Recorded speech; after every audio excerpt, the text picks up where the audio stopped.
henerasyon pa lang may kumikilos na sa bawat silid at bakuran ng eskwela.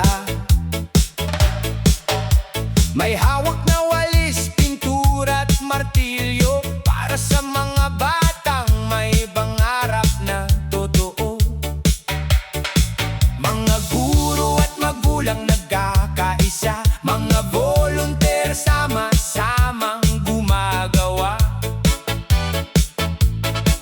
Pawis man ang kapalit ng bawat pagtulong, ngiti naman ang kabataan ng siyang gantimpala.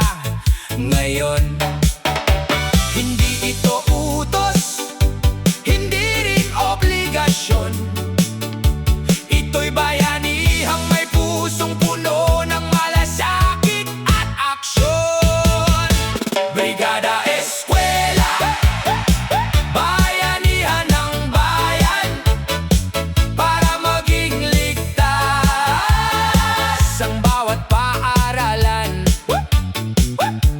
Malinis na silid at maayos na paligid para sa mga batang puno ng panaginip. Pintura at pawis ang ating ambag para sa kinabukasang matatag at ganap.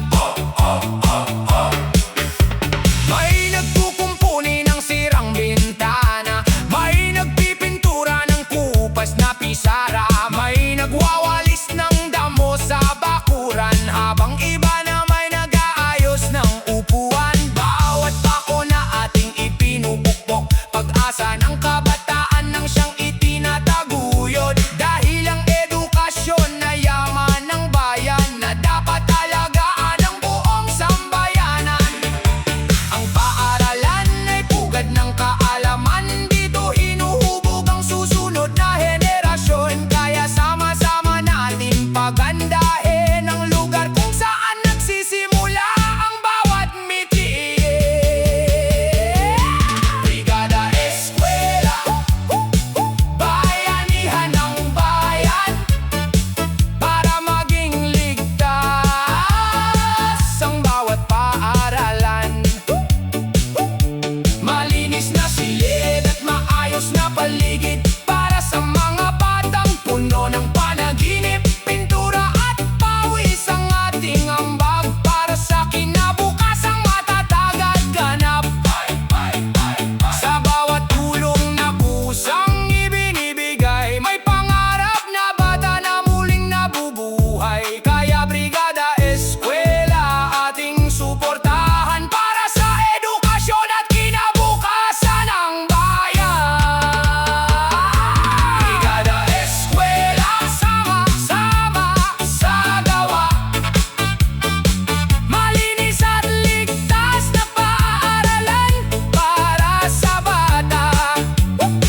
Bayanihan ang susi, edukasyon ang pag-asa, para sa mas maliwanag na bukas ng masa.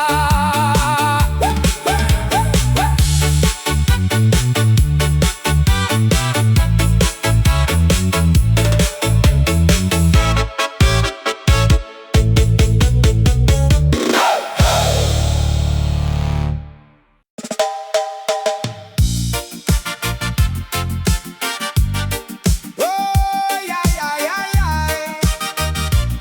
Oh,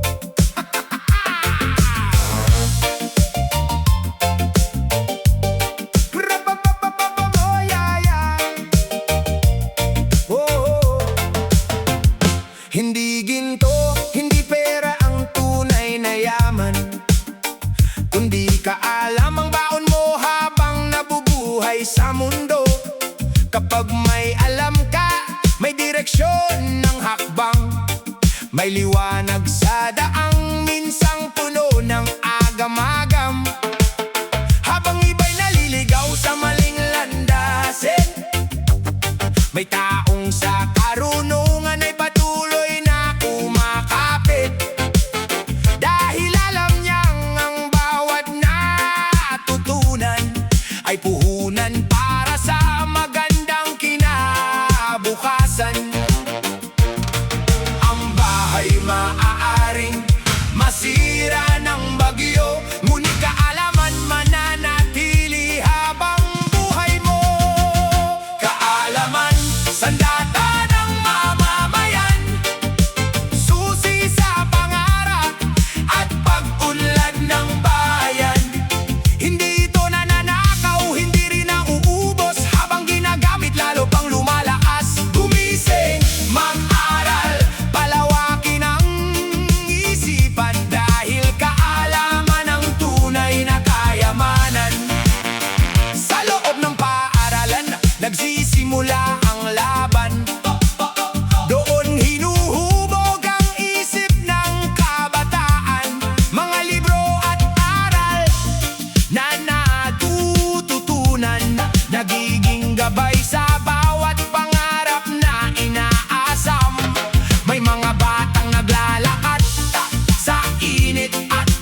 tungo sa tagumpay ng panahon. Kaalaman, ilaw sa madilim na daan, sandata ng bawat batang may pangarap na inaasam. Edukasyon ang susi sa tagumpay ng bayan, kaalaman ang yaman na walang hanggan. Bayan, kaalaman.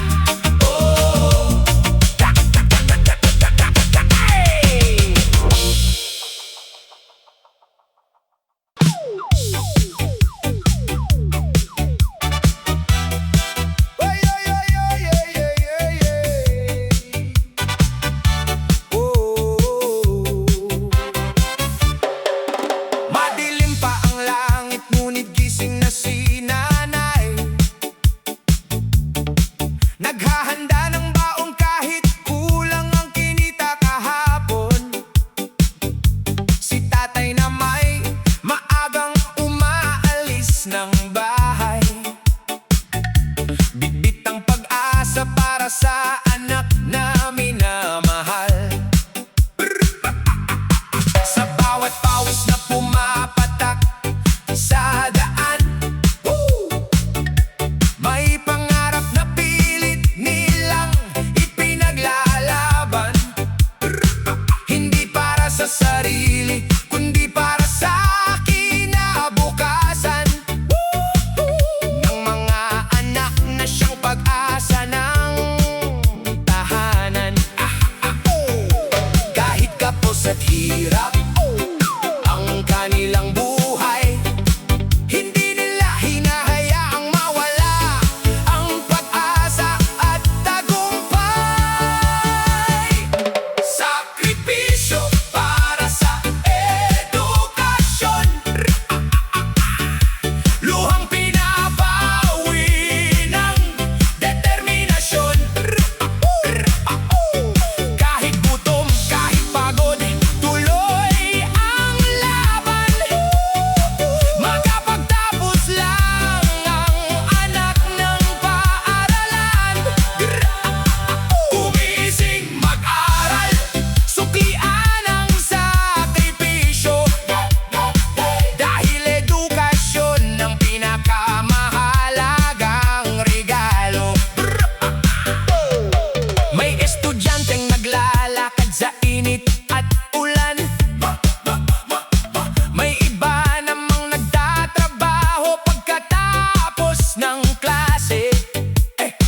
Mga gabing walang tulog, kaaral ng leksyon, dahil alam nilang ito ang susi sa magandang panahon. Habang ang iba'y sumusuko sa kahirapan, may mga pusong patuloy na lumalaban. Sa bawat pagsusulit at bawat pagkabigo, mas lalo silang tumigibay at bumabangon muli. Hindi madaling abutin ang pangarap kapag kahirapan ang araw-araw mong kaharap. Pero ang taong may tiyaga at paninindigan, balang araw makakamit din ang tagumpayan. Sakripisyo para sa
Sa bawat batang may dalang pangarap, edukasyon ang hagdang nais maakyat.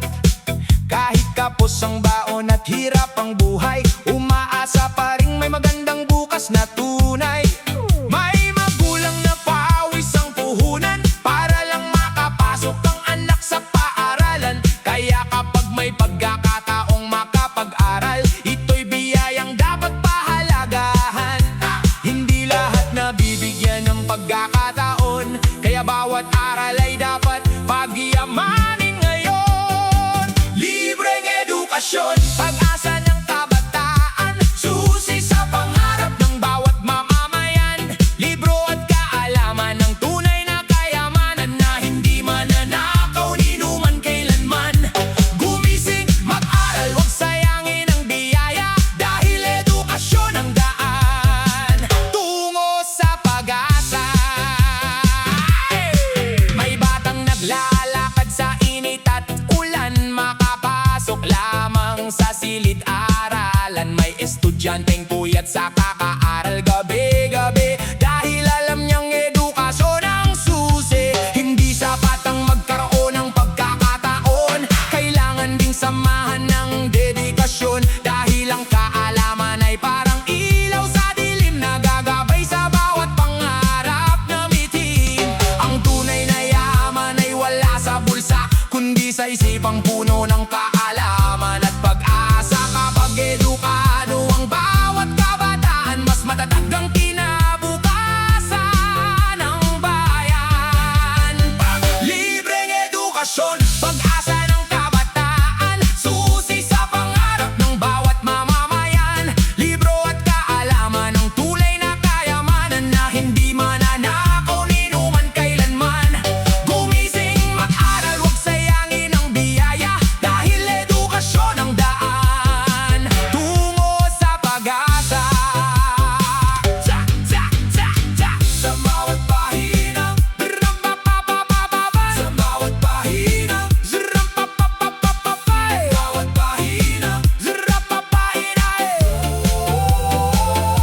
sa bawat pahinang binubuklat ng kabataan, may bagong pangarap na hinuhubog ng kaalaman. Kaya pahalagahan ang libreng edukasyon, dahil ito ang tulay tungo sa mas magandang panahon.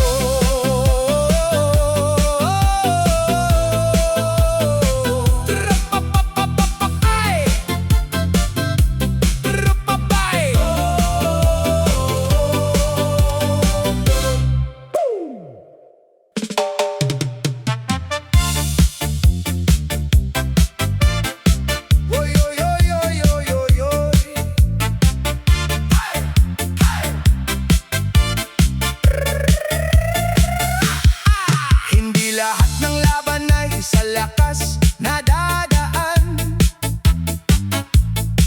May mga digma ang isip ang sandata sa laban.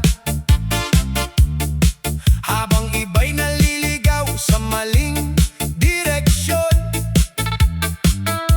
may taong nagsisikap para sa edukasyon.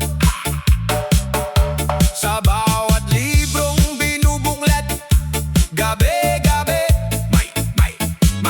may pangarap na unti-unting nabubuo.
Maagang gumigising kahit malayo ang paaralan.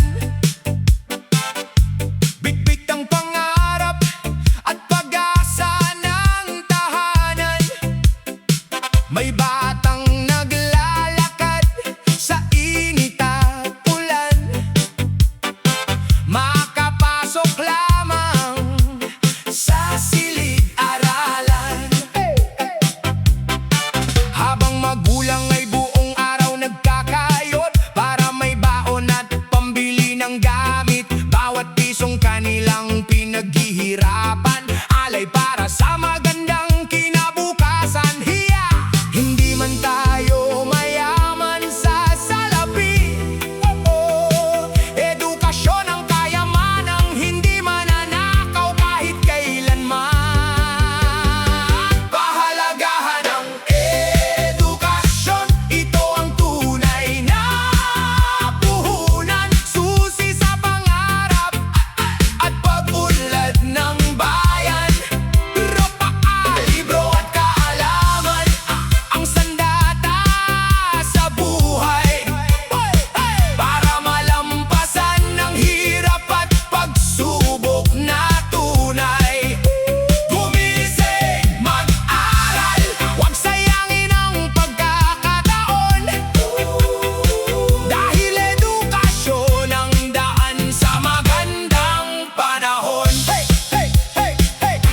Maraming kabataan ang gustong makapagtapos, kahit minsan ay kapos sa pagkain at damit. May ilan pang nagtatrabaho pagkatapos ng klase para makatulong sa pamilya at makapagpatuloy sa pag-aaral.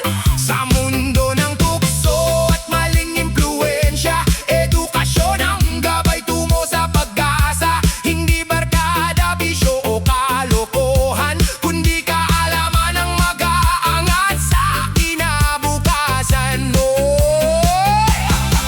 Ang diploma ay bunga ng sipag at tiyaga, ng mga gabing puyat at pagsisikap na walang sawa.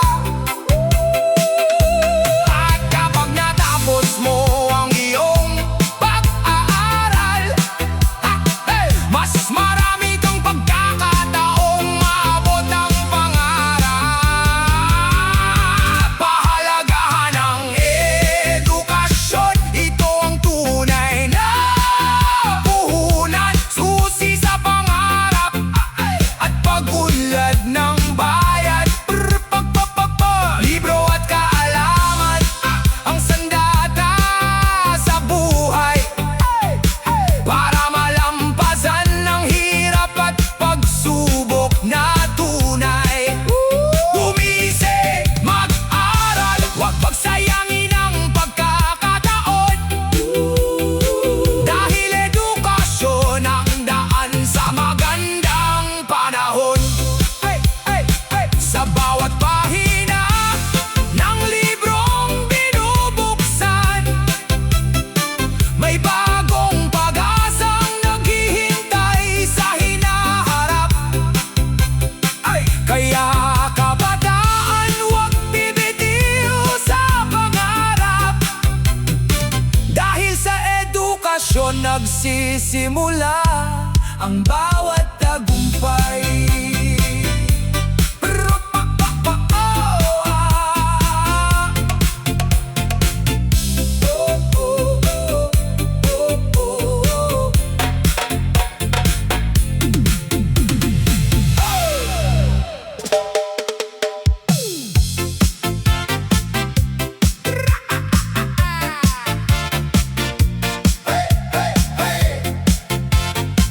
Sa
hawak ang mundong iyong tatahakin. Ang pera maaaring maubos balang araw, ngunit kaalamang natutunan ay mananatiling buhay. Kapag may disiplina at sipag na kasama, walang imposible sa taong may pangarap at tiyaga.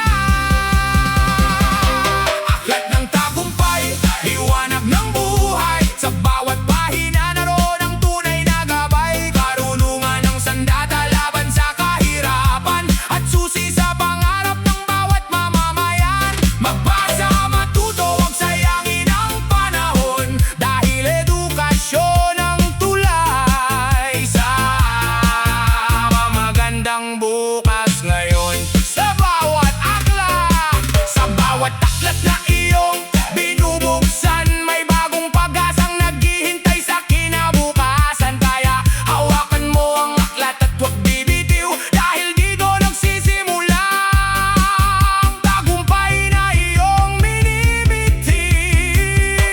Aklat ng tagumpay, ilaw ng isipan, gabay ng kabataang may pangarap na inaasam. Sa bawat pahina may bagong pag-asa, karunungan ang susi sa tagumpay ng masa. Sa tagumpay ng masa.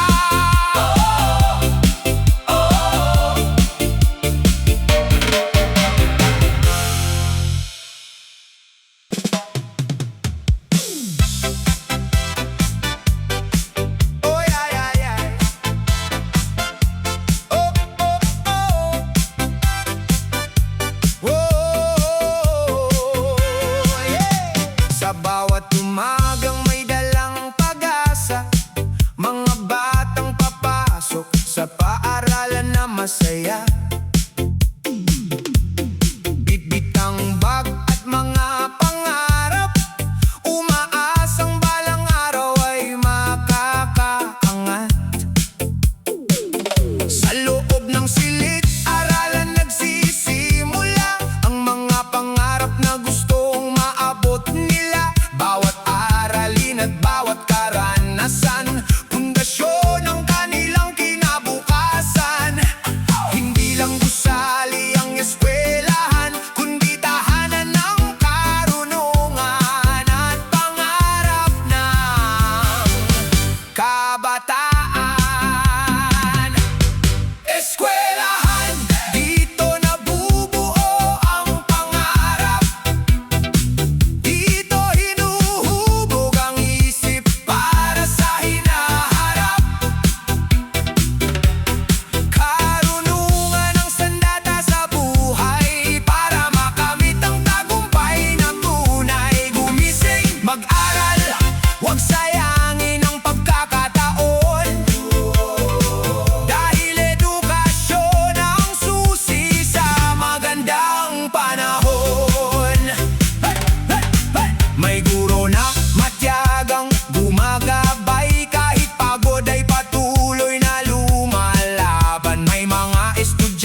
Sa bawat pahinang aking binubuklat, may pangarap na pilit kong inaangat. Habang ang iba ay mahimbing ang tulog, ako'y nakikipaglaban sa antok at pagod. May mga gabing ilaw lang ang kasama, at mga araling kailangang maunawa. Kahit hirap at luha ang kapalit, hindi susuko hanggat pangarap ay maaabot kay tayo. Bawat pahina ay may kwento ng sakripisyo, bawat aral ay may katumbas na pagpupursige. Pahina at sakripisyo, daan tungo sa tagumpay. Kahit mahirap ang laban, hindi ako bibigay. Puyat, pagod at luha man ang puhunan, balang araw aanihin ko rin ang tagumpayang inaasam. Gumising, mag-aral, huwag kang panghinaan, dahil bawat sakripisyo may gantimpalang nakalaan. May magulang na bawis ang ipinupuhunan para lang may baon at pang-aral ang anak nilang minamahal. May estudyanteng naglalakad sa init at ulan, makapasok lamang sa paaralan. Sa bawat pagsusulit na nilalampasan, mas tumitibay ang loob at paninindigan, dahil alam niyang ang edukasyon ay susi sa pag-ahon mula sa kahirapan. Hindi madaling abutin ang pangarap kapag buhay mo'y puno ng pagsubok at hirap. Pero ang taong may tiyaga at determinasyon ay kayang baguhin ang kanyang panahon. Pahina at sakripisyo, daan tungo sa tagumpay. Kahit mahirap ang laban, hindi ako bibigay. Puyat, pagod at luha man ang puhunan, balang araw aanihin ko rin ang tagumpayang inaasam. Gumising, mag-aral, huwag kang panghinaan, dahil bawat sakripisyo may gantimpalang nakalaan. Sa bawat pahinang puno ng karunungan, may pag-asang naghihintay sa kinabukasan. Kaya hawakan mo ang libro at huwag bibitiw, dahil sa sakripisyo nagsisimula ang tagumpay namin ibiti. Oh!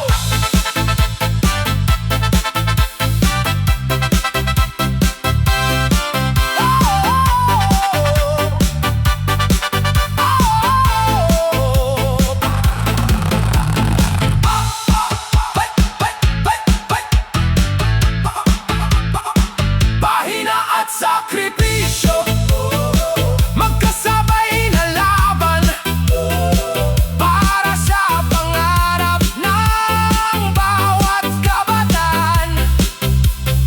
Sa bawat aral, pag-aral at bawat pagpupursige, naroon ang tagumpay nating minimite.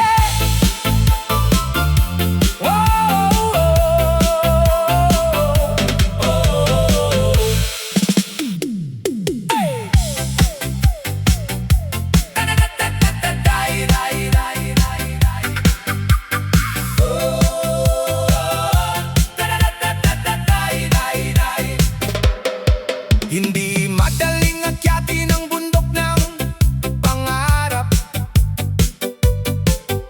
Maraming hadlang at unos ang haharap. May mga gabing gutom at kulang sa tulog, pero patuloy na lumalaban kahit pagod ang katawan at loob. May mga taong nanghamak at tumawa, akala nila'y wala kang mararating sa buhay mo.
sipag at tiyaga